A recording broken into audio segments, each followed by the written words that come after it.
कर्म क्या है? एक बार गौतम बुद्ध से उनके एक शिष्य ने पूछा, गुरुजी कृपया हमें बताएं कि कर्म क्या है। गौतम बुद्ध ने अपने शिष्य से कहा कि कर्म को समझाने के लिए मैं तुम्हें एक कहानी सुनाता हूँ। इस कहानी से तुम समझ जाओगे कि कर्म क्या है।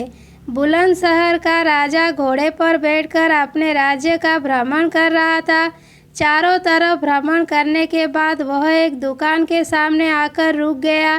रुकने के बाद राजा ने अपने मंत्री से कहा कि मंत्री जी, मालूम नहीं क्यों लेकिन लगता है कि इस दुकानदार के लिए काली फांसी की सज़ा सुना दो, इसे मृत्युदंड दे दो। मंत्री राजा से इसका कारण पूछ पाते इससे पहले राजा आगे बढ़ गए। मंत्री ने इस बात का कारण पता करने के लिए अगली सुबह भेष बदली और आम जनता का रूप लेकर दुकानदार के पास जा पहुंचा। दुकानदार चंदन की लकड़ी बेचने का काम किया करता था। मंत्री ने दुकानदार से पूछा कि उसका काम कैसे चल रहा है। तब दुकानदार ने बताया कि उसका बहुत बुरा हाल है। लोग उसके दुकान पर आते हैं, चंदन को सूंघकर उसकी प्रशंसा करते हैं, लेकिन खरीदता कोई नहीं।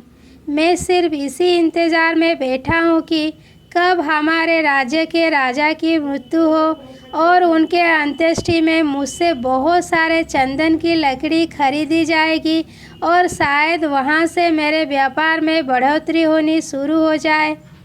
मंत्री को सारी बात समझ आ गई कि यही वह नकारात्मक विचार है जिसने राजा के मन को भी नकारात्मक किया। वह मंत्री बहुत बुद्धिमान था। उसने सोचा कि मैं आपसे थोड़ी चंदन की लकड़ियाँ खरीदना चाहता हूँ।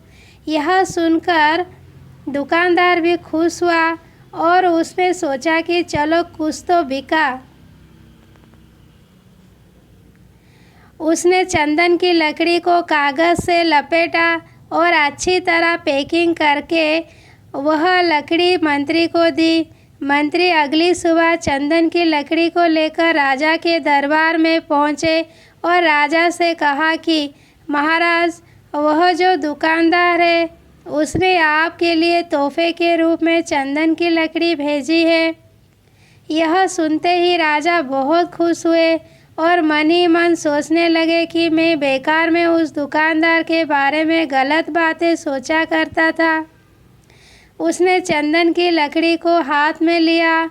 उसमें बहुत ही अच्छी सुगंध आ रही थी। राजा इससे बहुत ही खुश हुए और उसमें दुकानदार के लिए मंत्री के हाथों सोने के सिक्के भिजवाए। उसी आम जनता का रूप लेकर मंत्री अगले दिन सोने के सिक्के के साथ दुकानदार के पास पहुंचा। दुकानदार बहुत खुश हुआ और उसने सोचा कि मैं राजा के लिए कितनी गलत बातें सोचा करता था। राजा तो बड़े ही दयालु हैं। यह कहानी जब खत्म हुई तब गौतम बुद्ध ने अपने शिष्य से पूछा कि अब आप बताएं कि कर्म क्या है। शिष्य ने उत्तर देते हुए कहा कि शब्द ही हमारे कर्म है। हम जो काम कर रहे हैं वही हमारे कर्म है। जो हमारी भावनाएं हैं वही हमारे कर्म है। गौतम बुद्ध ने सभी शिष्यों के जवाब सुनने के बाद कहा, आपके विचार ही आपके कर्म है।